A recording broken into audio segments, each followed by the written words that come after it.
주 안에 사랑하는 의정부 비전교회 성도 여러분 반갑습니다.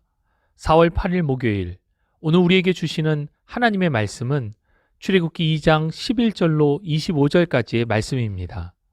먼저 본문의 말씀을 봉독하겠습니다. 모세가 장성한 후에 한 번은 자기 형제들에게 나가서 그들이 고되게 노동하는 것을 보더니 어떤 애굽 사람이 한 히브리 사람 곧 자기 형제를 치는 것을 본지라. 좌우를 살펴 사람이 없음을 보고 그 애굽 사람을 쳐 죽여 모래 속에 감추니라. 이튿날 다시 나가니 두 히브리 사람이 서로 싸우는지라. 그 잘못한 사람에게 이르되 네가 어찌하여 동포를 치느냐 하매 그가 이르되 누가 너를 우리를 다스리는 자와 재판관으로 삼았느냐. 내가 애굽 사람을 죽인 것처럼 나도 죽이려느냐. 모세가 두려워하여 이르되 일이 탈로 되었도다.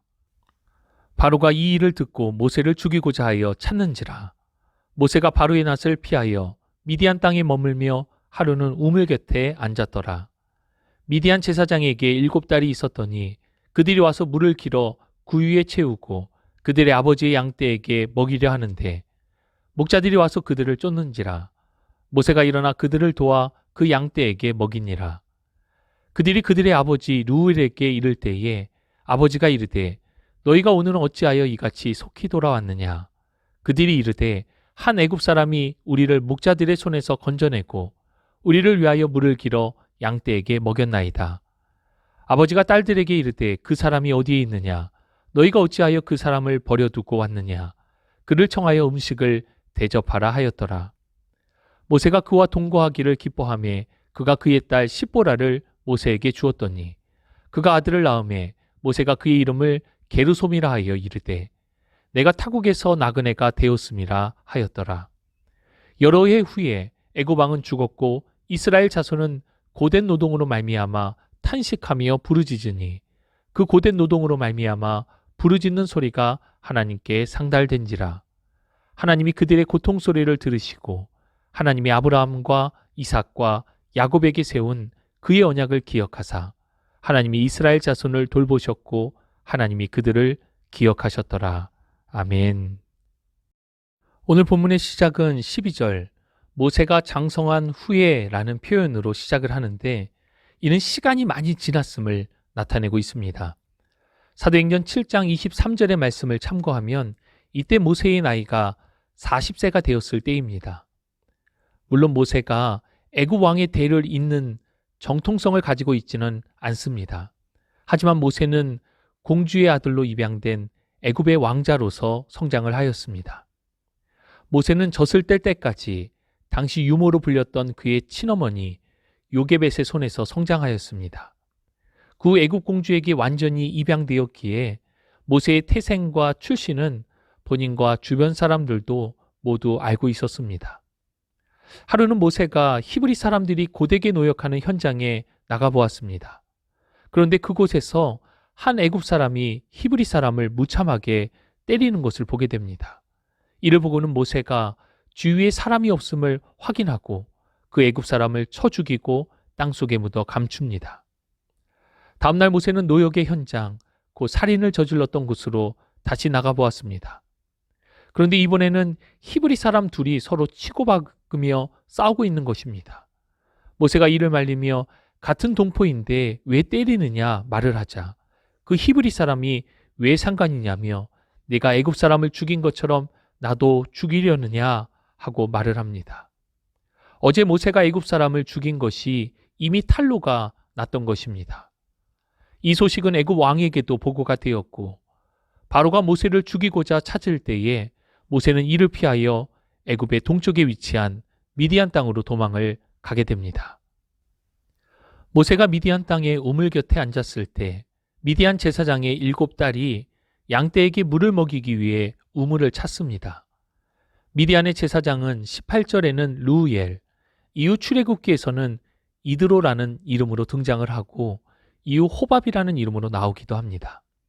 학자들에 따라 각기 주장하는 의견들이 있습니다만 히브리의 특성상 아버지로 번역된 루우엘은 할아버지였을 것이라는 주장과 루우엘의 제사장 직분을 행할 때의 별칭이 이드로라는 의견 등이 있습니다.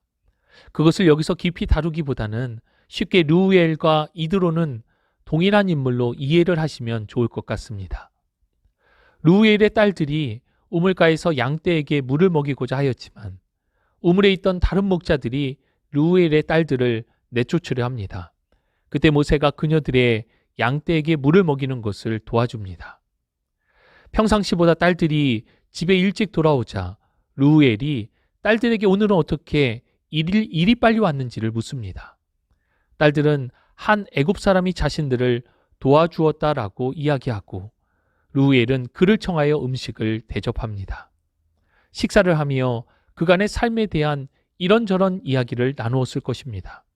결국 모세는 그곳에서 함께 살기를 작정하였고 이후 7딸들 가운데의 십보라와 결혼을 하게 되었습니다. 모세와 그의 아내 십보라 사이에 아들이 태어났습니다. 고대 근동에서는 이름을 지을 때 그 이름에 현재의 상황과 의미를 부여하는 특성이 있습니다. 모세 아들의 이름은 게르솜으로 나그네가 되었다라는 의미를 담고 있습니다. 그리고 이어지는 23절은 다시 여러 해가 지났음을 말해줍니다. 사도행전 7장 30절은 이때를 모세가 미디안에 온 지 40년이 지난 시점, 즉 모세의 나이가 80세가 되었을 때임을 나타내주고 있습니다.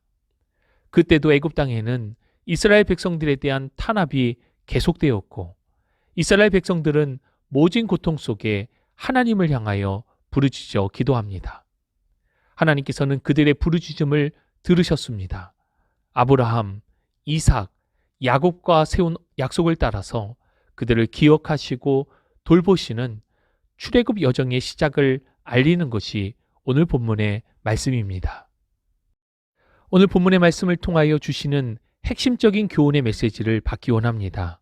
첫 번째, 하나님의 마음에 합당한 사람이 되어야 합니다. 본문 속 모세의 모습은 히브리인으로서의 정체성을 잘 알고 있었을 뿐만 아니라 동포에 대한 사랑의 마음도 컸습니다. 그리고 동포를 돌보아야 한다는 책임감도 모세에게 있었습니다. 그러나 이러한 좋은 마음이 혈기로 나타나면서 결국 애굽 사람을 쳐서 죽이게 됩니다. 이러한 살인의 과정 속에도 모세는 신중하였습니다. 12절 말씀을 보면 주변에 사람이 있는지 없는지를 먼저 살폈고 살인 후에 그를 땅속에 묻는 치밀함까지 보입니다. 이어서 다시 히브리 사람들끼리 싸울 때는 왜 동포를 치냐며 싸움을 말리는 정의감마저 보이고 있습니다. 그렇지만 모세는 혈기를 다스리지 못하였습니다. 그리고 하나님 앞에서 어떻게 살 것인가 하는 고민보다 사람들의 눈치를 살피며 자신이 무엇인가 해야 한다라고 생각하였습니다. 하나님께서는 이런 모세를 바꾸어 놓으셨습니다. 도망자가 되고 나그네로 40년의 타국 생활을 하며 혈기왕성하였던 모세는 온유한 사람이 되어 있었습니다. 민수기 12장 3절, 이 사람 모세는 온유함이 지면의 모든 사람보다 더하더라. 또 모세는 늘 하나님 앞에 있는 사람이 되었습니다. 민수기 12장 8절, 그와는 내가 대면하여 명백히 말하고 은밀한 말로 하지 아니하며 그는 또 여호와의 형상을 보거늘 너희가 어찌하여 내 종 모세 비방하기를 두려워하지 아니하느냐. 모세는 갖고 있는 것이 참 많았습니다. 그는 배경도 좋았고 그의 신분, 성품적으로도 잘 준비된 사람 같았습니다. 그러나 모세가 하나님의 마음에 합당한 사람이 되기까지는 시간과 그 과정이 필요하였습니다. 그 기준은 세상의 기준이 아닌 하나님의 기준이었습니다. 또 모세가 겸손히 하나님 앞에 설 때에야 이스라엘 민족의 지도자로 하나님께 쓰임을 받았던 것입니다. 늘 코람되어 하나님 앞에 우리가 있음을 고백하며 하나님의 마음에 합당한 삶을 사실 수 있기를 주님의 이름으로 축복합니다. 두 번째, 하나님의 사랑은 포기하심이 없음을 기억하시기 바랍니다. 23절 이하의 말씀을 보면 하나님께서 고통 속에 탄식하며 부르짖는 이스라엘 백성들의 기도를 들으셨습니다. 그리고 약속하신 그것을 성취하기 위하여 하나님의 때에 하나님의 방법으로 구원을 이루어 가십니다. 본문 24절과 25절의 말씀에는 하나님이 라는 표현이 4번 연속해서 사용되고 있습니다. 주어는 한 번만 사용하여 하나님이 들으시고 기억하시고 돌보시며 또 기억하셨다라고 표현할 수도 있습니다. 하지만 매 동사마다 하나님이라는 주어가 반복되는 것은 강조의 의미를 담고 있습니다. 이 모든 일에 하나님께서 반드시 그렇게 하셨다는 것입니다. 우리 24절과 25절의 말씀, 하나님이 그들의 고통 소리를 들으시고 하나님이 아브라함과 이삭과 야곱에게 세운 그의 언약을 기억하사 하나님이 이스라엘 자손을 돌보셨고 하나님이 그들을 기억하셨더라. 아멘. 혹 우리가 하나님을 잊거나 하나님의 손을 놓칠 수 있을지언정 하나님은 우리를 잊지도 우리의 손을 놓지도 않으시는 포기가 없으신 사랑의 하나님이십니다. 주 안에 사랑하는 여러분, 혹 지금 우리의 삶에 고된 어려움과 고통, 탄식으로 시간을 보내는 성도님들이 계십니까? 하나님을 향하여 부르짖어 기도하십시오. 우리의 신음에도 응답하시는 하나님께서 반드시 우리의 기도를 들으시고 기억하시고 돌보시며 또 기억하실 것을 강조하여 약속하십니다. 하나님의 사랑과 인도하심 안에 날마다 믿음으로 그렇게 정진해 나갈 수 있기를 주님의 이름으로 축복합니다. 하나님 감사합니다. 오늘도 주시는 주의 귀한 말씀을 받습니다. 우리의 삶의 모든 것이 하나님의 은혜 안에 있음을 기억하며 고백합니다.